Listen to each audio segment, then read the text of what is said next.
이재명 정부 첫 집권 여당 대표로 정청래 후보가 당선이 됐습니다. 권리 당원들의 압도적인 지지를 받은 이 정청래 후보가요, 이 통합을 강조한 박찬대 후보를 큰 표차로 따돌리면서 압승을 거둔 겁니다. 먼저 정청래 당선인이죠. 예, 목소리 직접 들어보시죠. 박찬대를 찍었든 정청래를 찍었든 우리는 더불어민주당 당원이고 우리는 하나입니다. 박찬대를 지지했다는 이유로 불이익을 받는 일은 없을 것입니다. 박찬대와 정청래는 헤어지지 않습니다.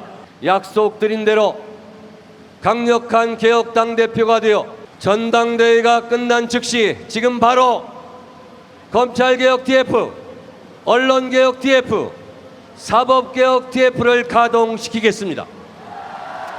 추석 전에 3대 개혁 작업을 마무리하겠습니다.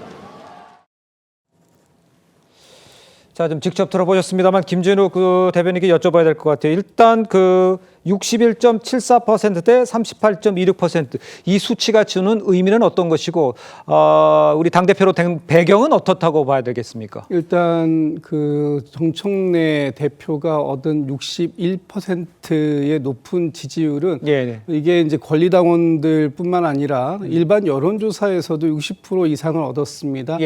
그렇기 때문에 아마 많은 일반 민심들이 지금 이 정청래 당대표가 주장했던 첫째도, 둘째도, 셋째도 개혁이라고 하는 부분에 대해서 동의를 했다라고 보여지고요. 지금 이제 이재명 정부가 출범한 지 2달 지났습니다. 이 2달 동안 많은 개혁 과제들이 생겼다라는 것이고, 그런 부분들에 대해서 당이 적극적으로 뒷받침해야 된다 하는 부분에 대해서 그 부분을 누가 더 잘할 것이냐 하는 부분에 있어서 정청래 후보에게 더 많은 지지가 있었다라는 것이고요. 또 한 가지로 볼 것은 지금 이제 국민의힘에 대한 부분입니다.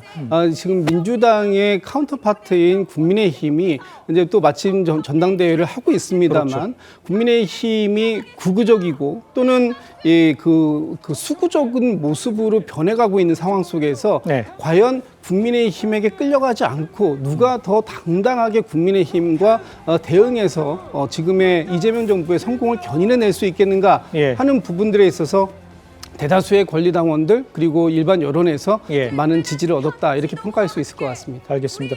일단 이현정 위원님께 이걸 여쭤볼게요. 일단 뭐 권리당원 같은 늘 앞섰고 큰 표차로 앞서고 있는데 큰 변화는 없는 것 같아 보이는데, 일단 눈에 띄는 게 대의원 투표에서는 박찬대 후보가 앞섰어요. 그렇지만 큰 의미는 결론적으로 없었는데, 결과에 대해서는 어떻게 보시는지, 지금 말씀하시는 거에 대해서는 어떤 생각을 갖고 계신지 좀 설명해 주십시오. 아무래도 이제 여권 내부에 가열차게 개혁을 추동해야 된다는 그런 주장과 이제 우리가 여권이 됐기 때문에 좀 더 통합적으로 국정 운영을 해야 된다는 주장, 이런 양립된 주장이 지금 이번 전당대회에서 일단 대립한 것 같습니다. 즉 강력한 어떤 개혁, 뭐 이거 개혁이라고 표현할지 모르겠지만 지난 법사위원장 시절에 사실은 정청래 대표가 보여줬던 그 모습이라든지 그런 것들이 실질적으로 당원 다수의 어떤 동의를 얻은 것 같아요. 그렇지만 이 이재명 정부가 들어서서 사실 개혁이라는 게 혼자 힘으로는 되지 않지 않습니까? 그렇죠. 야당과 함께 어떤 면에서 보면 통합적으로 이뤄내야 되는데 그런 면에서 이제 박찬대 이번 후보 같은 경우는 이제 그런 점들, 특히 이제 이재명 대통령과 호흡, 이런 것들이 맞다, 이런 것들을 제기를 했지만 결국 당원들은 이제 정청래 대표를 선택한 거거든요. 그만큼 이제 과감한 어떤 개혁들을 요구한다라고 보여지는데, 문제는 예전에 어떤 이 여당의 관계를 보면 대통령실이나 청와대가 상당히 개혁을 앞장서면 당은 조금 민심에 귀를 기울이는 뭐 그러한 측면이었는데 이번에는 오히려 좀 역전이 된 것 같아요. 지금 이재명 정부가 들어선 이제 한 2개월 좀 넘습니다만은 이 국정 운영이라는 게 너무 일방적으로 가버린 여론의 어떤 이 굉장한 역풍을 맞거든요. 그런 면에 조금의 어떤 호흡 조절을 하려고 하는 상황에서 지금 당은 오히려 더 앞장서서 이제 개혁을 추동하는 걸로 된단 말입니다. 그러니까 이랬을 경우에 앞으로의 이런 갈등들, 노선에 대한 갈등들이 아마 빚어질 겁니다. 그리고 또 너무 속도가 빠르면 그 속도에 따른 부작용도 당연히 생기게 돼 있는데, 좀 전에 우리가 그 취임사에 봤듯이 이 추석 전에 3개 특위를 앞세워서 모든 걸 이뤄내겠다고 하지 않습니까? 그렇지만 이거 국민 다수가 또 동의하지는 않습니다. 네. 그러니까 그랬을 경우에 이런 부작용들을 어떻게 감당해낼 것인가 앞으로의 과제인 것 같습니다. 알겠습니다. 이현종 위원님께서도 이제 세계 특위 아까 발언 중에 나왔던 얘기를 직접 언급해 주셨는데 오늘 정청래 대표 검찰 개혁, 언론 개혁, 사법 개혁을 이 전광석화처럼 해치우겠다. 추석 귀성길에 검찰청이 폐지됐다는 소식을 들려드리겠다 이렇게 강조를 했지 않습니까?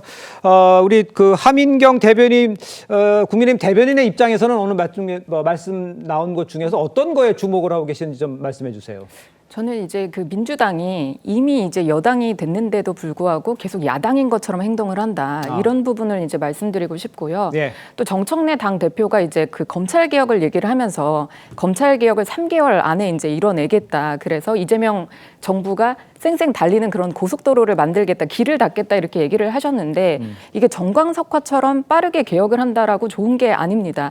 이게 숙고가 필요한 부분인데도 늘 이렇게 민주당에서 속도를 내니까 이전에도 그 검수완박 때도 허점이 상당히 많았잖아요. 예. 이 부분에 대한 피해는 사실 고스란히 국민이 입는데 네네. 왜 이재명 정부가 어떤 부분을 지향을 하기에 이게 검찰 개혁이라고 하지만 사실은 개혁이 아니라 검찰을 해체하는 것입니다. 그래서 정청래 당대표도 얘기를 한 게 검찰청이 없어지는 것을 빨리 보여드리겠다 이렇게 얘기를 했는데 예. 이재명 대표의 그러니까 이재명 대통령의 그 취지가 어떤 부분이길래 이게 검찰청이 없어져야 쌩쌩 달리는가 이런 부분에 아마 국민들이 의구심을 많이 가지실 거다 이런 말씀 드리겠습니다. 알겠습니다.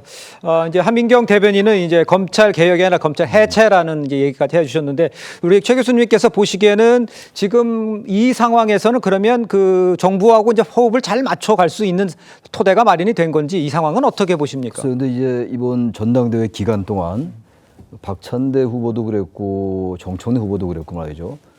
일단 그 개혁 쪽의 방점을 찍으면서도 여야 협치에 대한 생각이 너무 좀 부족했던 것 같긴 해요. 예. 그러니까 야당을 협치 대상이라기보다는 아까 우리 김진욱 대변인 말씀처럼 지금 야당이 워낙 이제 극우하는 측면이 분명히 있어요. 이따 네. 얘기가 나오겠습니다만 그러다 보니까 거기도 강성으로 이제 갔던 것 같고 네. 뭐니 상징적인 단어가 협치보다 내란 척결이 우선이다. 그리고 이재명 대통령은 협치, 통합 이런 걸 계속 내세우고 있는 거예요. 예. 그리고 지금 이제 관세 협상이 타결이 됐습니다만 한미 정상회담 앞두고 여러 가지 넘어야 될 사안이 많아요. 지금 많고 안보도 그렇고 민생도 그렇고 그러니까 역시 중요한 건 뭐 어느 때나 정치는 여야 통합, 민생 통합이고 그리고 정치 양극화의 극복이에요. 우리나라 정치는 현재서 그렇습니다. 근데 지금 양대 거대 정당이 워낙 과도하게 이제 강성으로 치다르니까 그 당원들이 말이죠. 이러다 보니까 전당대회가 자꾸 양쪽에 이제 강성 당원들의 지지 호소한 이런 쪽으로 간 거예요. 그러다 보니까 이게 왔는데 뭐 개혁도 중요합니다. 근데 이 검찰 개혁, 언론 개혁, 사법 개혁이 너무 일방적이어서는 안 되겠다는 생각이 들긴 해요.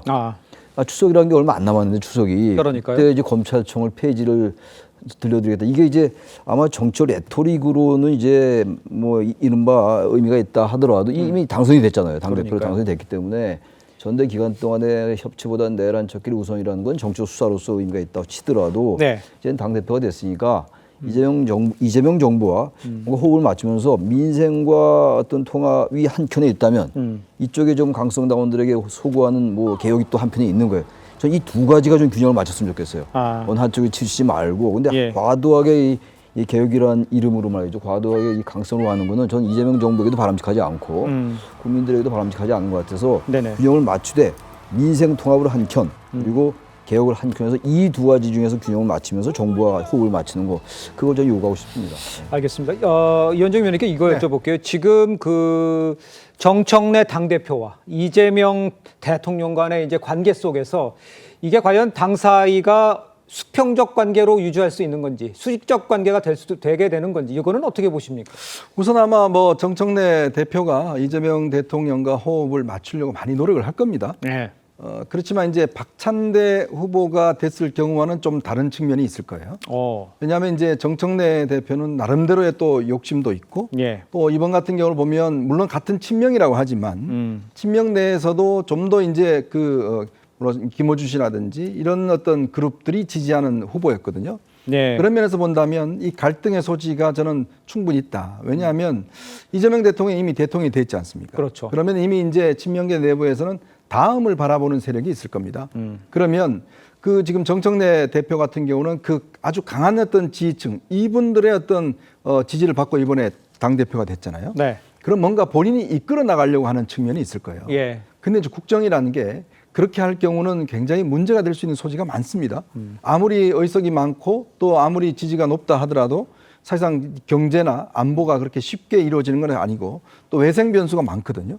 근데 그런 면에서 이재명 대통령 입장에서는 좀 더 속도 조절을 하려고 할 텐데 문제는 정청래 대표가 지금 본인의 어떤 이 당선의 근거가 되는 속도론 예. 이거를 가지고 너무 밀어붙일 경우에 자칫 당정 갈등이 상당히 있을 수가 있다. 전체로 보자면 지금의 어떤 여당과 대통령 구조는 수직적 관계이긴 하지만 예. 그러나 정청래 대표는 좀 더 자기 목소리를 아마 강조하려고 할 겁니다. 이제 그런 면에서 당정 간의 갈등의 어떤 소지들은 충분히 일어날 수가 있다. 그러니까 그럴 경우는 물론 이제 이것이 너무 속도를 낼 경우에 이제는 여론이 이제 아마 이거를 부담을 가할 거거든요. 이제 그런 면에서 고스란히 아마 이 대통령실도 이 여론 부담을 느끼기 때문에 예. 이런 부분에서 좀 충돌의 소지는 충분히 있다는 생각이 듭니다. 알겠습니다. 정청래 당대표가 이제 개혁이라는 말, 그러니까 아까 뭐 검찰 해체 같은 이야기도 나왔습니다만 거기에 속도를 낼 경우에는 좀 갈등 요소도 있지 않을까라는 이야기를 해주셨는데 오늘 정청래 대표가요 한 말 중에 이제 국회 의결로 위헌 정당 해산 심판 청구가 가능하도록 헌법재판소법 개정안을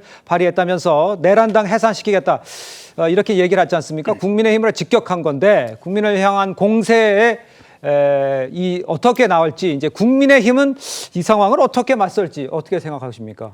진짜 국민의힘이 왜 위헌정당으로 해산이 돼야 되는 건지 네. 어떤 근거로 얘기를 하시는 건지 묻고 싶고요. 네. 이 부분은 아마 이제 야당이 있어야 되는데 야당을 말살시키겠다라는 그 의도를 고스란히 드러내고 있다. 이런 부분에서 상당히 우려스럽습니다. 그리고 네. 지금 특검 수사가 계속 진행되고 있는데 민주당에서는 특검 위에 뭐 특위를 만들고 또 특별 재판부까지 두겠다라는 그런 이야기를 하고 있습니다. 네. 이 부분은 민주당의 뜻대로 되지 않으면 이게 특검의 수사 결과가 어떻게 나오더라도 일단 특위를 만들어서 지금 수사 과정도 지켜보는 것만 끝나는 게 아니라 문제가 있으면 지적을 하겠다라는 건데요. 네. 실제 그렇게 하고 있고요. 또 결과가 좋지 않으면, 그러니까 민주당 뜻에 맞지 않으면 특별 재판부까지 두고 이 특검 결과를 바꾸겠다. 이런 거 상당히 위험하다는 생각이 들고요. 네. 또 방금 전에 위원님이 말씀해주신 것처럼 이게 국민의 그 총의, 그러니까 진위 같은 경우에 예전에 총선에서 득표율만 보자라고 한다면 민주당이 55%인가요? 그랬고 국민의힘이 45%로 이렇게 비등비등했습니다. 그런데 다만 의석수가 많다라는 이유로